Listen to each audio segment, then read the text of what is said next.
సంధ్య theatre తొక్కిసలాట effect కారణంగా మిగతా సినిమాలపై వేటు పడిందనే వార్త గట్టిగా వినిపిస్తోంది. ముఖ్యంగా పుష్ప 2 సినిమా విడుదలకు సంబంధించి బెనిఫిట్ షోలు వేయగా అల్లు అర్జున్ సంధ్య థియేటర్కి విచ్చేశారు.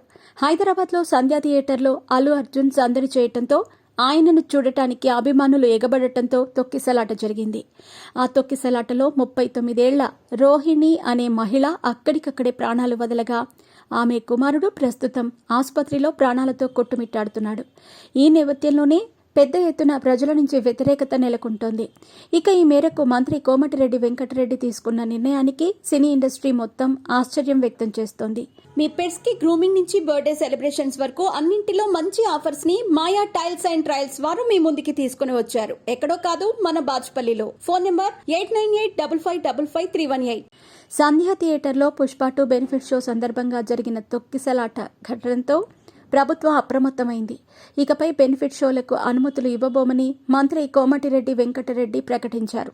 కాగా ఈ థియేటర్లో బెనిఫిట్ షో వీక్షించేందుకు అల్లు అర్జున్ రావడంతో ఆయన్ను చూసేందుకు ప్రేక్షకులు భారీగా తొక్కిసలాట నిర్వహించారు. ఆ తొక్కిసలాటలో మహిళ చనిపోయింది.